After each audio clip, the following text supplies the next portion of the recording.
সবাইকে শুভেচ্ছা। আশা করি সবাই ভালো আছো। অনেকদিন তোমাদের সাথে দেখা হয় না। আজকে আমি ক্লাস 7-এর বাংলা দ্বিতীয় পত্রের ক্লাস নিচ্ছি। এই ক্লাসটাকে অনেক মিস করছি, আমি অনেকদিন ক্লাস নিচ্ছি না। আচ্ছা, প্রথমেই একটা বাক্য দিয়ে ক্লাস শুরু করি। শাওন বই পড়ছে। এই বাক্যে ক্রিয়াপদ কোনটা? আমার মনে হয় এটা সবাই পারবে, কারণ ক্রিয়াপদটা অনেক ছোট ক্লাসে পড়েছো তোমরা।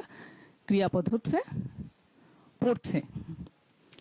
আচ্ছা, একটা বাক্যে শুধু কি ক্রিয়াপদ থাকে?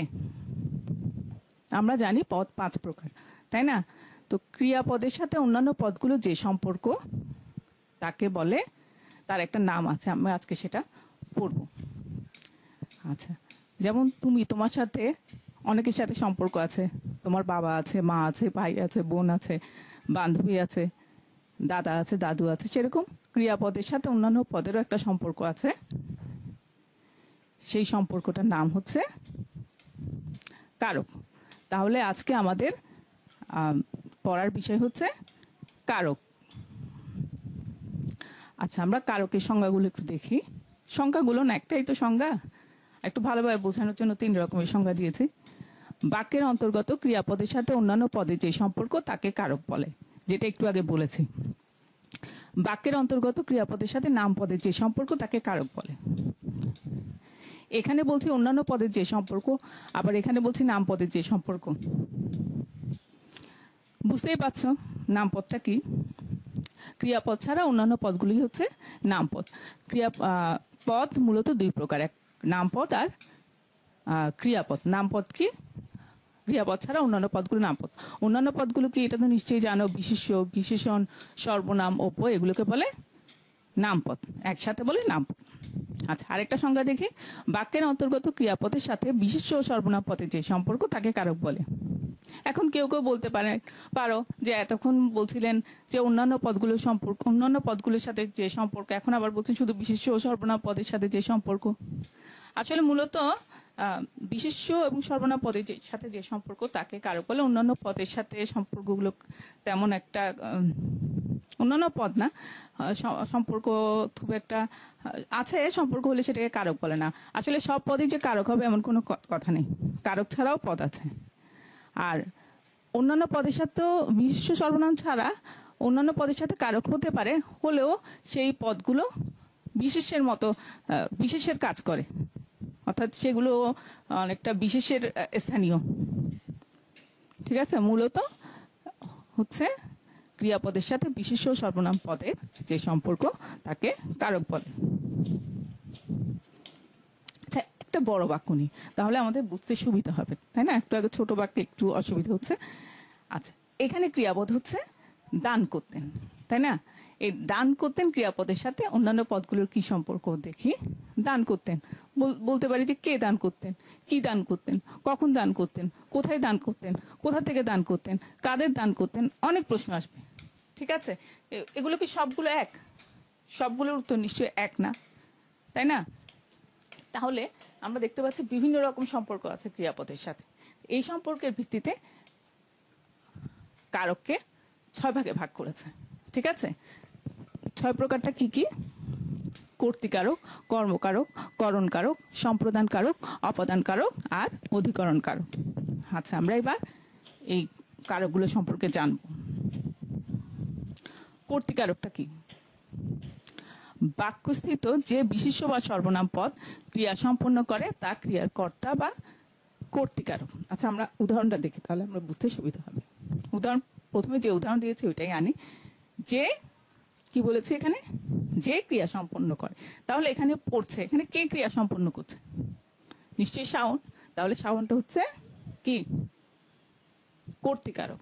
অর্থাৎ কে বা কারা দিয়ে প্রশ্ন করলে যে উত্তরটা পাওয়া যায় সেটা হচ্ছে কর্তৃকারক। এবার আমরা একটা ছড়া থেকে কর্তৃকারকগুলো বের করি। ঠিক আছে, ছড়াটা তো সবাই শুনেছো। খোকা ঘুমালো, পাড়া জুড়ালো, বর্গি এলো দেশে, বুলবুলিতে ধান খেয়েছে, খাজনা দিব কিসে। এখানে ক্রিয়ার সাথে প্রশ্ন করলে কোথায় কে বা কারা এই কথাগুলো আসছে। অর্থাৎ আচ্ছা আমরা দেখি, উদাহরণ দেখি। খোকা ঘুমালো, কে ঘুমালো? খোকা। পাড়া জুড়ালো, কে জুড়ালো? না, কে জুড়ানো তো না, এটা কি জুড়ালো, এটা হবে না। বর্গি এলো দেশে, কারা এলো? বর্গি এলো, তাহলে এটাও কর্তৃকারক, তাই না? বুলবুলিতে ধান খেয়েছে, আমরা কর্তৃকারকের সংজ্ঞায় কি পড়েছি? যে ক্রিয়া সম্পূর্ণ করে। খেয়েছে, কে খেয়েছে? বুলবুলিতে। বুলবুলিতে মানে বুলবুলি পাখি, তাহলে বুলবুলিতেও কি কর্তৃকারক। নিশ্চয়ই বুঝে গেছো কর্তৃকারক কি। আচ্ছা, এবার আসো কর্মকারক।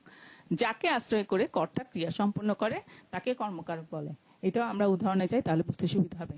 যাকে আশ্রয় করে কর্তা ক্রিয়া সম্পন্ন করে, আমরা আগেই জেনেছি এখানে কর্তাকে, কর্তা শাওন। তাহলে কর্তা কাকে আশ্রয় করে ক্রিয়াটা সম্পন্ন করছে? বইকে আশ্রয় করে, তাহলে বইটা হচ্ছে কর্মকারক। অর্থাৎ কি বা কাকে দিয়ে প্রশ্ন করলে যেটা, যে উত্তরটা পাওয়া যাচ্ছে, কাকে প্রশ্ন করবে? কি বা কাকে? ক্রিয়ার সাথে, তাই না? ক্রিয়ার সাথে কি বা কাকে দিয়ে প্রশ্ন করলে যেটা পাওয়া যায় সেটাকে বলে কর্মকারক। আচ্ছা, আবার ছড়ার মধ্যে দেখি এখানে কর্মকারক কি আছে। খোকা ঘুমালো, পাড়া জুড়ালো, কি বা কাকে দিয়ে প্রশ্ন করলে যেটা পাওয়া যায়, তাহলে কি জুড়ালো? পাড়া জুড়ালো। আচ্ছা, এইগুলো তো কর্তৃকারক বলেছে। কি দিব? খাজনা দিব। কি ফুরালো? ধান ফুরালো। আবারও আসছে, কি ফুরালো? পান ফুরালো। আচ্ছা, কি বুনেছি? রসুই বুনেছি। শুধু কি না, কাকে দিয়ে প্রশ্ন করলে যেটা পাওয়া যায় সেটাও কর্মকারক। যেমন ডাক্তার ডাকো, কাকে ডাকো? ডাক্তার ডাকো বা ডাক্তারকে ডাকো। জিজ্ঞাসিব জনে জনে, জিজ্ঞাসিব মানে জিজ্ঞেস করব। কাকে জিজ্ঞেস করব? জনে জনে জিজ্ঞেস করব। ঠিক আছে, তাহলে এগুলো হচ্ছে কি কর্মকারক। তাহলে কর্মকারক কাকে বলে নিশ্চয়ই বুঝতে পেরেছো। ক্রিয়ার সাথে কি বা কাকে দিয়ে প্রশ্ন করলে যেটা পাওয়া যায় সেটাকে বলে কর্মকারক। এবার আসো করণ। করণ শব্দটির অর্থ যন্ত্র, সহায় বা উপায়। কর্তা যার সাহায্যে ক্রিয়া সম্পূর্ণ করে তাকে করণ কারক বলে। আমরা প্রথমে একটা বড় বাক্য দেখেছিলাম না, ওখানে কর্তা ছিল রাজামশাই। রাজামশাই কিসের সাহায্যে ক্রিয়াটা সম্পূর্ণ করছিল? দরিদ্রদের যে ধনরত্ন দান করছিল কিসের সাহায্যে? নিজ হাতে। তাহলে নিজ হাতেটা হচ্ছে করণ কারক। আচ্ছা, আমরা কয়েকটা উদাহরণ দেখি। মিতু কলম দিয়ে লিখে, মিতু কার সাহায্যে ক্রিয়াটা সম্পূর্ণ করছে? কলমের সাহায্যে। কলম দিয়ে, এটা হচ্ছে তাহলে করণ কারক। শিকারী বিড়াল গোফে চেনা যায়, গোফে চেনা যায় মানে গোফ দ্বারা চেনা যায়। ঠিক আছে, তাহলে কার দ্বারা এই চেনা যায় ক্রিয়াটা সম্পূর্ণ হচ্ছে? গোফ দ্বারা। চেষ্টায় সবাই, চেষ্টায় মানে চেষ্টা দ্বারা। কি দ্বারা সবাই? কিসের সাহায্যে সব হয়? চেষ্টার সাহায্যে। তাহলে এগুলো হচ্ছে করণ কারক। কিসের দ্বারা বা কি উপায়ে প্রশ্ন করলে, ক্রিয়ার সাথে কিসের দ্বারা বা কি উপায়ে প্রশ্ন করলে যেটা পাওয়া যায় তাকে বলে করণ কারক। আচ্ছা, এবার আসো সম্প্রদান কারক। আচ্ছা, এখানে দেখো একটা নামের সাথে একটা দানের একটা সম্পর্ক আছে, তাই না? অর্থাৎ সম্প্রদান কারকের সাথে একটা দানের একটা সম্পর্ক আছে। যাকে সত্য ত্যাগ করে দান, অর্চনা, সাহায্য ইত্যাদি করা হয় তাকে সম্প্রদান কারক বলে। দান, সাহায্য, উপহার হতে পারে, আবার খুব ভক্তিও হতে পারে। ঠিক আছে, অর্থাৎ যেখানে কোনো স্বার্থ থাকে না। ঠিক আছে, সত্য ত্যাগ করে মানে ওইটা জিনিসটা কাউকে দিয়ে দিবে, ওইটা আবার চাইতে পারবে না, এটা একটা বলা যায়। তাছাড়া তোমার স্বার্থ থাকতে পারবে না, তাকে বলে সম্প্রদান কারক। যেমন ভিখারিকে ভিক্ষা দাও, দাদু নাতিকে একটি বই উপহার দিলেন। আচ্ছা, বস্তু নয় ব্যক্তি সম্প্রদান কারণ। কথাটার অর্থ কি? ভিখারিকে ভিক্ষা দাও, এখানে ভিক্ষাটা এই সম্প্রদান কারক নয়, ভিখারি ব্যক্তি হতে হবে, সম্প্রদান কারকটা ব্যক্তি হতে হবে। দাদু নাতিকে বই উপহার দিলেন, তাহলে এখানে নাতিকে হবে, বইটা হবে না। ঠিক আছে, ধোপাকে কাপড় দাও, এটা কি সম্প্রদান কারক? একটু আগে বলেছিলাম সত্য ত্যাগ করে দান কর আগে। ধোপাকে কাপড়টা কি একেবারে দিয়ে দিবে? নিশ্চয়ই না, ধুতে দিবে। তাহলে এটা সম্প্রদান কারক না। শ্রমিককে মজুরি দাও, এটা সম্প্রদান কারক? এটাও সম্প্রদান কারক না, কারণ মজুরিটা শ্রমিকের পাওনা, এটা তুমি কোনো দান করছো না, তাকে দয়া করছো না। ছিনতাইকারীকে অনেক টাকা দিলাম, এটা সম্প্রদান কারক না। ছিনতাইকারীকে আমি নিজের ইচ্ছায় দিনে, ছিনতাইকারী আমার অনিচ্ছায় টাকাগুলো চলে গেছে, এটাও সম্প্রদান কারক না। আচ্ছা, সম্প্রদান কারক নিয়ে একটা কথা আছে। আমি এর আগে কর্মকারকে বলেছিলাম না, কি বা কাকে দিয়ে প্রশ্ন করলে যেটা পাওয়া যায় সেটা হচ্ছে কর্মকারক। এখানেও কিন্তু ক্রিয়ার সাথে কাকে দিয়ে প্রশ্ন করলে এটা উত্তরটা পাওয়া যাচ্ছে। কাকে কাপড় দাও, ধোপাকে, না সরি, এটা তো কর্মকারক, ঠিক আছে। তাহলে এগুলো সম্প্রদান কারক না, এগুলো হচ্ছে কর্মকারক। আমি সম্প্রদান কারকের কথা বলছিলাম। সম্প্রদান কারকের উদাহরণগুলো দেখো, কিন্তু প্রায় কিন্তু বাক্যের গঠনগুলো একই রকম। ওটা ছিল ধোপাকে কাপড় দাও, এটা ছিল ভিক্ষারীকে ভিক্ষা দাও, একই রকম লাগছে। এখন একটু আগে আমি কর্মকারকের উদাহরণে বলেছিলাম কাকে দিয়ে প্রশ্ন করলে যেটা পাওয়া যায়, এটাও তো কিন্তু কাকে দিয়ে প্রশ্ন করে পাওয়া যাচ্ছে। ধোপাকে কাপড় দাও, এটা তো কাকে দিয়ে প্রশ্ন করলে পাওয়া যাচ্ছে, তাই না? তাহলে তো মনে হতে পারে যে সম্প্রদান কারকটা কর্মকারকের একটা অংশ। আসলে অনেক ব্যাকরণবিদই ওইটা মনে করছেন যে সম্প্রদান কারক আসলে কোনো কারক হওয়ার যোগ্য না। সম্প্রদান এটা কর্মকারকই, কারণ দান করার জন্য আলাদা কেন কারক থাকবে? তো এখানে রবীন্দ্রনাথের ছবি কেন দিয়েছি জানো? এই রবীন্দ্রনাথ ঠাকুর সম্প্রদান কারকটাকে একেবারেই উড়িয়ে দিয়েছেন, হেসে উড়িয়ে দিয়েছেন। উনি বলছেন সম্প্রদান কারক থাকতেই পারে না, দান করার জন্য কোনো কারক থাকতে পারে না। তাহলে তো খাওয়ার জন্য একটা কারক থাকবে, মানুষকে মারার জন্য একটা কারক থাকবে, বাচ্চা কোলে নেওয়ার জন্য একটা কারক থাকবে, মাথা নাড়ার জন্য একটা কারক থাকবে, হাত নাড়ার জন্য একটা কারক থাকবে। কারকে কারকে তো দেশ ভরে যাবে। অবশ্য আমাদের এত বুঝে কাজ নেই, আমাদের বইতে যখন আছে সম্প্রদান কারক আমাদের সেটা পড়তে হবে। তারপর তোমাদের একটু জানিয়ে রাখলাম। এরপর আসো অপাদান কারক।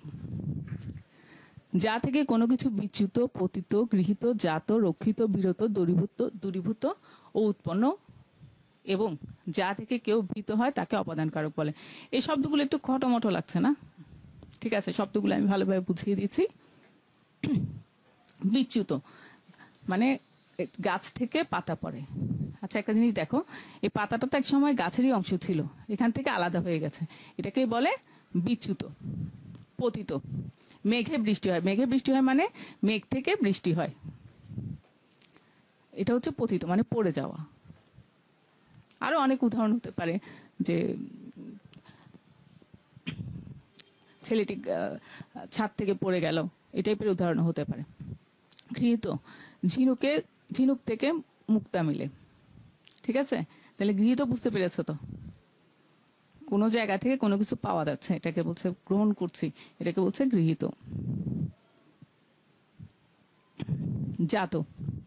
জাতটা কি? যেমন উদাহরণটা দেখো, জমি থেকে ফসল পাই, তাহলে বুঝতে পারছো জাত বলতে কি বোঝাচ্ছে? রক্ষিত, বিপদে মরে রক্ষা করো, বিপদ থেকে রক্ষা করো। বিরত, পাপে বিরত হও। বিরত হওয়া তো নিশ্চয়ই বুঝতে পারছো, কোনো কিছু থেকে না করাকে বলে বিরত। দূরীভূত মানে চলে যাওয়া। যেমন দেশ থেকে করোনা চলে গেছে, চলে যাক বা না যাক, আমরা সবাই চাই যে চলে যাক, যাই হোক। উৎপন্ন, তিলে তৈল হয় মানে তিল থেকে তৈল হয়। ভীত, বাক্যে কেনা ভয় পায়। এগুলো বুঝতে পারছো? তবে একটা জিনিস খেয়াল করো, যে ক্রিয়ার সাথে কোথা থেকে প্রশ্ন করলে যেটা পাওয়া যাচ্ছে সেটাকে হচ্ছে অপাদান কারক। যেমন আমি আগের উদাহরণগুলোতে আবার আসি। গাছ থেকে পাতা পড়ে, কোথা থেকে পাতা পড়ে? গাছ থেকে। বৃষ্টি হয় কোথা থেকে? মেঘ থেকে। মুক্তা মেলে কোথা থেকে? ঝিনুক থেকে। ফসল পাই কোথা থেকে? জমি থেকে। রক্ষা করো কিসে থেকে? বিপদ থেকে। বিরত হও কিসে থেকে? পাপ থেকে। করোনা চলে গেছে কোথা থেকে? দেশ থেকে। তেল হয় কোথা থেকে? তিল থেকে।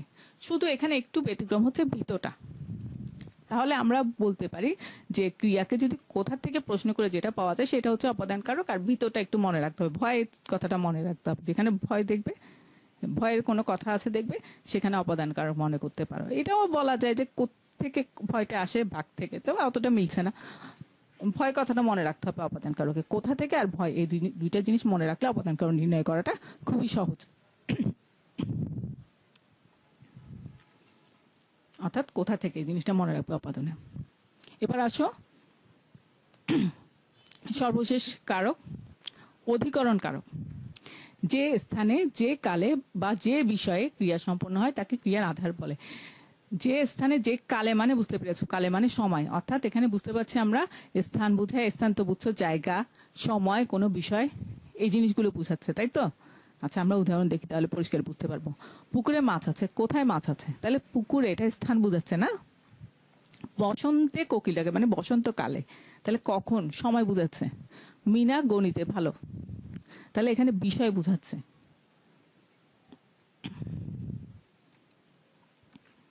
তাহলে কখন কোথায়, সাধারণত কখন কোথায় ক্রিয়ার সাথে কখন কোথায় প্রশ্ন করলে যেটা পাওয়া যায় সেটা হচ্ছে অধিকরণ কারক। আবার উদাহরণগুলো দেখি।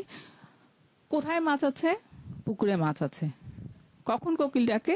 বসন্তকালে কোকিল ডাকে। এছাড়া বিষয়, নির্দিষ্ট বিষয় বুঝালে, কোন একটা বিষয় বুঝালে সেটা হচ্ছে কি কারক? অধিকরণ কারক। আচ্ছা, কারক মনে রাখার কৌশল, এই জিনিসটা পারলে তোমরা একটু লিখে নিও। এটা দিয়ে তুমি মোটামুটি ভাবে কারক নির্ণয় করতে পারবে। দুই একটা ক্ষেত্রে সমস্যা হতে পারে, দুই একটা ক্ষেত্রে তো পণ্ডিতের মধ্যেও সমস্যা আছে। একটু আগে তো বলেছিলাম সম্প্রদান কারক নিয়ে, সম্প্রদান কারক নিয়ে তো অনেক বিতর্ক আছে। আচ্ছা, এই জিনিসটা একটু লিখে রাখুন। দেখো আমরা আগের পড়ার সাথে এই জিনিসটা মিলছে, আর এটা সুন্দর একটা ছড়ার মতো, আমার মনে হয় মনে রাখাটা সহজ হবে। প্রশ্ন করো কে বা কারা, কর্তা বাবু দেবে সারা, অর্থাৎ কর্তৃকারক, তাই তো? প্রশ্ন করে কি বা কাকে, উত্তর দিবে কর্ম তাকে। কি বা কাকে দিয়ে প্রশ্ন করলে যেটা পাওয়া যায় সেটা হচ্ছে কর্মকারক, সেটা তো আগেই বলেছি। কি দিয়ে আর কিসের দ্বারা? করণ কারক দেবে সারা। কর্ম যদি পাই গো দান তবেই হবে সম্প্রদান। দেখো আমি একটু আগে কিন্তু বলেছি যে সম্প্রদান কারকটা আসলে কর্মকারকই এক ধরনের, শুধু কর্মকারকের মধ্যে যদি দান থাকে তাহলে সেটা হচ্ছে সম্প্রদান। কোথা হতে প্রশ্ন করো, অবদান কারক দেবে সারা।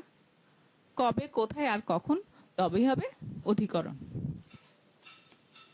এই কথাগুলো মনে রাখলে মোটামুটি ভাবে কারক নির্ণয় করাটা খুবই সহজ। দু একটা ক্ষেত্রে, আমি আবারও বলছি, দু একটা ক্ষেত্রে সমস্যা হতে পারে, কিন্তু বেশিরভাগ ক্ষেত্রে তুমি পারবে।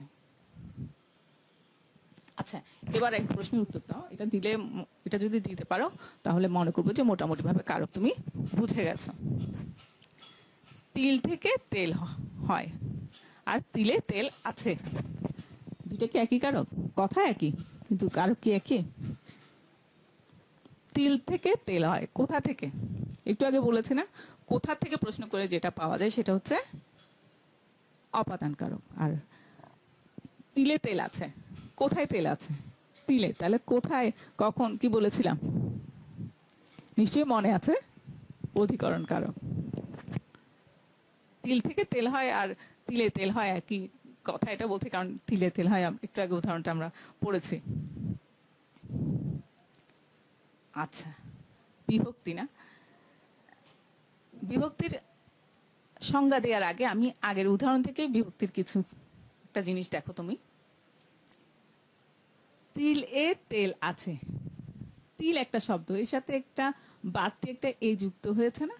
আচ্ছা, আরো উদাহরণ দেখি।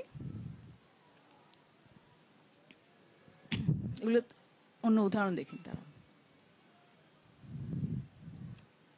আচ্ছা, ক্রিয়ার আধারকে অধিকরণ কারক বলে। ক্রিয়ার, এখানে ক্রিয়া একটা শব্দ, এর সাথে কি যুক্ত হয়েছে? র। আধার একটা শব্দ, এর সাথে কি যুক্ত হয়েছে? কে, তাই না? আচ্ছা, আরো আছে এখানেও, যেমন বাঘের সাথে কে, বেশিরভাগ এই দেখতে পাচ্ছি। আমি অন্য উদাহরণ দেখাতে যাচ্ছি।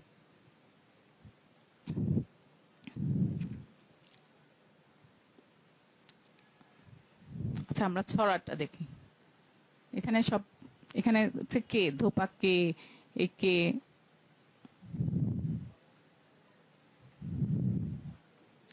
আচ্ছা, আমরা এই যে চেষ্টায় সব হয়, এখানে চেষ্টা একটা শব্দ, বাড়তি কি দেখতে পাচ্ছি? অন্তস্থ অ।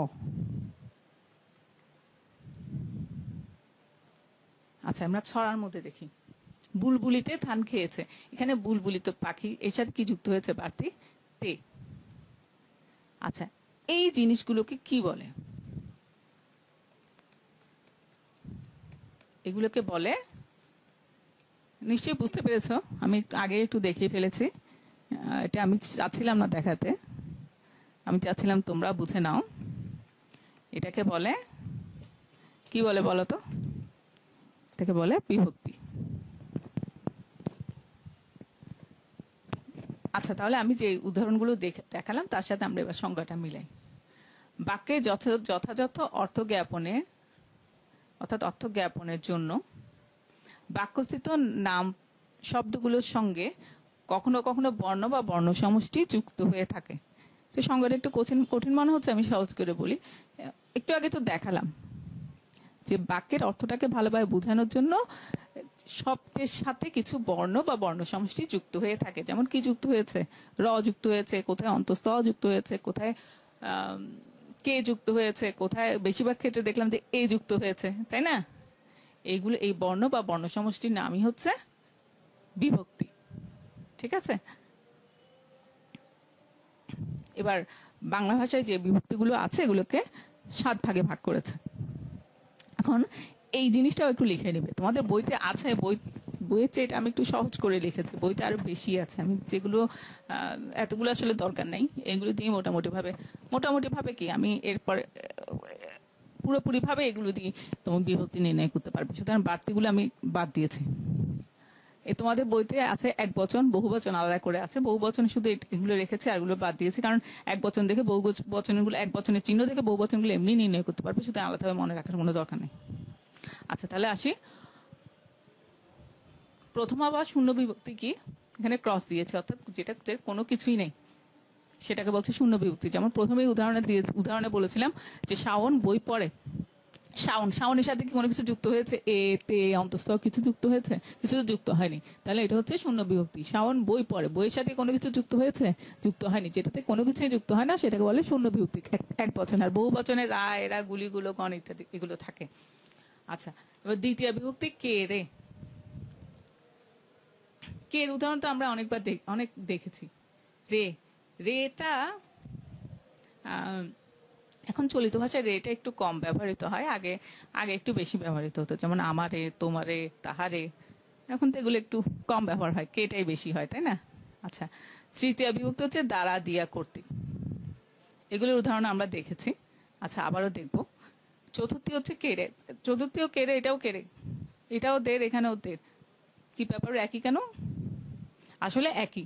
আচ্ছা, তাহলে বলো তো, একই হলে সমস্যা না? কোনটা দ্বিতীয় বিভক্তি, কোনটা চতুর্থী বিভক্তি, তাহলে তুমি কিভাবে বুঝবে? তাই না? আসলে একই, তবে সম্প্রদান কারক হলে হয় চতুর্থী বিভক্তি।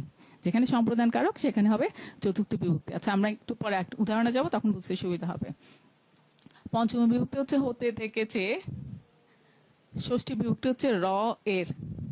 র এর অনেকগুলো উদাহরণ আমরা দেখেছি, এরও অনেকগুলো উদাহরণ আছে এখানে। ঠিক আছে, আবারও দেখবো আমরা। সপ্তম বিভক্তি এ তে অন্তস্থ। এখনই এটা শিখে ফেলো, এটা খুবই সহজ, এটা এখনই শিখে ফেলতে পারবে। এবং এখনই আমি যখন উদাহরণে যাব, এখনই তোমরা কোনটা কোন বিভক্তি এটা বলতে পারতে হবে। ঠিক আছে? আর দেখো, প্রথম হচ্ছে শূন্য। ঠিক আছে, মানে কিছু না, শুধু এক বচনে কিছু না, বহু বচনে এগুলো আছে। দ্বিতীয় আর চতুর্থী একই। তাহলে তৃতীয় হচ্ছে দ্বারা, দিয়া, কর্তৃক। পঞ্চমী হচ্ছে হতে, থেকে, চেয়ে। ষষ্ঠী হচ্ছে র এর। সপ্তমী হচ্ছে এতে অন্তস্থ। আচ্ছা, আমরা আবার পিছনে যাচ্ছি। ঠিক আছে, পিছনে যাচ্ছি। এই যেমন ধরো বাক্যের, এখানে বাক্যের সাথে কি যুক্ত হয়েছে? এর। তাহলে র এর, এটা কোন বিভক্তি? ষষ্ঠী বিভক্তি। আচ্ছা, আরো উদাহরণে যাই। তিল থেকে তেল হয়। তিল থেকে, হতে, থেকে, এটা কোন বিভক্তি? কি দেখিয়েছিলাম? হতে, থেকে, পঞ্চমী বিভক্তি। আচ্ছা, তিল এ, তিলে তেল আছে, এটা কোন বিভক্তি? এটা হচ্ছে সপ্তমী বিভক্তি। পুকুরে, এটা একটু আগে তো বললাম সপ্তমী বিভক্তি। এখানে তো সবগুলো এ, বসন্তে এ, গণিতে এগুলো এ হচ্ছে সপ্তমী বিভক্তি। দেশ থেকে করোনা চলে গেছে। দেশ থেকে, থেকেটা কোন বিভক্তি? থেকে, হতে, থেকে, একটু আগে তো বললাম পঞ্চমী বিভক্তি। কে, এটা তিলে আর বলবো না, এটা অনেকবার বলা গেছে। বাক্যে কে না ভয় পায়, বাক্যে কে, এটা কোন বিভক্তি? কে রে দুইবার ছিল, তাই না? দ্বিতীয়ার মধ্যেও ছিল, চতুর্থীর মধ্যেও ছিল। আমি বলেছি যে সম্প্রদান কারক হলে চতুর্থ বিভক্তি, আর এমনিতে হলে হচ্ছে তোমার দ্বিতীয় বিভক্তি। ঠিক আছে, মানে অন্য যে কোনো কারকের ক্ষেত্রে দ্বিতীয় বিভক্তি, শুধু সম্প্রদান কারক হলে সেটা চতুর্থ বিভক্তি। কর্মকারক বলে কথা নাই। আচ্ছা, আরেকটা কথা বলে রাখি, আগে কিন্তু একটা জিনিস নির্দিষ্ট ছিল যে কর্তৃকারকের জন্য প্রথমা বিভক্তি, কর্মকারকের জন্য দ্বিতীয় বিভক্তি, এরকম ছিল, নির্দিষ্ট ছিল। এখন সেটা নাই। আগে মানে অনেক আগের কথা বলছি, বলে সংস্কৃত ভাষার কথা বলছি। এখন কিন্তু যে কোনো কারকে যে কোনো বিভক্তি হতে পারে। তবে আচ্ছা, এটা পরে বলি, আগে আমরা উদাহরণগুলো দেখি। জমি থেকে ফসল পাই, জমি থেকে, তাহলে এটা হচ্ছে থেকেটা হচ্ছে পঞ্চমী বিভক্তি। বিপদে এ আর না বলে এ বলতে বলতে হয়রান হয়ে গেছে।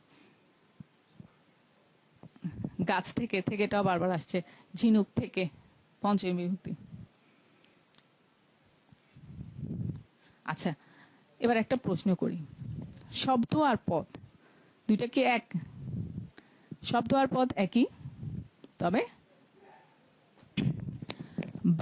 শব্দ হচ্ছে পদ হচ্ছে বাক্যে ব্যবহৃত প্রত্যেকটা শব্দই হচ্ছে পদ, আর পদে হচ্ছে তোমার বিভক্তি থাকে, শব্দে বিভক্তি থাকে না। ঠিক আছে, পদে বিভক্তি থাকে। তুমি হয়তো বলতে পারো তাহলে শাওন বই পড়ে, শাওন বই, এখানে কোথায় বিভক্তি আছে? এখানে বিভক্তি আছে, এখানে হচ্ছে শূন্য বিভক্তি। আচ্ছা, এখানে বিভক্তির মধ্যে দেখো, এখানে তৃতীয়া বিভক্তি এবং চতুর্থ বিভক্তি, দ্বারা, দিয়া, কর্তৃক, হতে, থেকেছে, এগুলো এমনিতেও শব্দ হিসেবে ব্যবহৃত হতে পারে স্বাধীনভাবে, সেজন্য এগুলো, এই দুটো হচ্ছে শব্দ বিভক্তি। কিন্তু কে রে, এমনিতে কে রে হয়তো বলি, কিন্তু এখানে কি আলাদা, রে আলাদা, র, এর, এ, তে, অন্তস্থ, এগুলোকে আলাদাভাবে শব্দ হিসেবে ব্যবহৃত হয়, এগুলো শব্দ হিসেবে ব্যবহৃত হয় না, এগুলোকে বলে ক্রিয়া বিভক্তি। তাহলে বিভক্তি দুই প্রকার, শব্দ বিভক্তি আর ক্রিয়া বিভক্তি। আচ্ছা, তখন যেটা বলতে বলতে থেমে গিয়েছিলাম, যে অনেক আগে কোন কারকে কোন বিভক্তি ছিল হবে এরকম একটা নির্দিষ্ট থাকতো, এখন কিন্তু এরকম নির্দিষ্ট নাই, যে কোনো কারকে যে কোনো বিভক্তি হতে পারে। তবে কর্তৃকারকে সাধারণত প্রথমা বিভক্তি হয়, কর্মকারকে দ্বিতীয় বিভক্তি হয়, করণ কারকে তৃতীয় বিভক্তি হয়। দেখেছো তো, করণ কারকে ছুরি দিয়ে পেন্সিল কাটো, আমরা হাত দিয়ে লিখি, এগুলো করণ কারক না, কিসের সাহায্যে ক্রিয়া সম্পন্ন করছে, এটা আমরা পড়লাম একটু আগে। সম্প্রদান কারকে যদি কেড়ে থাকে তাহলে হচ্ছে, আর যদি বহুবচনে দের থাকে তাহলে এটা হচ্ছে চতুর্থ বিভক্তি। তবে সম্প্রদান কারক অন্য বিভক্তিও হতে পারে, কেড়ে থাকলে এটা দ্বিতীয় বিভক্তি হবে না, চতুর্থ বিভক্তি হবে। অপাদান কারকে সাধারণত পঞ্চমী বিভক্তি হয়, আর অধিকরণ কারকে সপ্তমী বিভক্তি, সাধারণত সপ্তমী বিভক্তি হয়।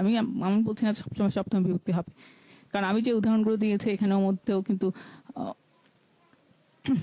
এরকম কোনো কিছু নির্দিষ্ট কিছু ছিল না যে এই কারকের জন্য এই বিভক্তি হবে। তবে এমনিতে তোমাদের সুবিধার জন্য বলে রাখছি। আচ্ছা, যাই হোক, এরপরে তোমাদের কিন্তু প্রত্যেকটা কারকেরই আবার, প্রত্যেকটা না হোক বেশিরভাগ কারকেরই আবার শ্রেণীবিভাগ আছে। কর্তৃকারকের কিছু শ্রেণীবিভাগ আছে, কর্মকারকের শ্রেণীবিভাগ আছে, অধিকরণ কারকের শ্রেণীবিভাগ আছে। কিন্তু আমার কাছে যেটা মনে হয়েছে, আসলে কারকটা বোঝাটাই হচ্ছে বড় কথা। তুমি যদি কারকটা বুঝো, কারকের আরো প্রত্যেকটা কারকের শ্রেণীবিভাগগুলো এমনিতে একবার পড়লেই তুমি বুঝবে। তো আমি আশা করছি যে আজকে তোমরা মোটামুটি বুঝতে পারছো। একটু পড়তে হবে, তাই না? পড়লেই আমার মনে হয় মোটামুটি ভাবে নির্ণয় করাটা তোমাদের জন্য খুবই সহজ হবে। আর বিভক্তির এটা একটু লিখে রাখবে, আর কারক নিয়ে যে একটা ছড়ার মতো দিয়েছিলাম কারক মনে রাখার কৌশল, এটাও লিখে রেখো। তো সবাই মনোযোগ সহকারে এতক্ষণ আমার যে ক্লাসটা দেখেছো বা ভিডিওটা দেখেছো, সেজন্য সবাইকে অনেক ধন্যবাদ।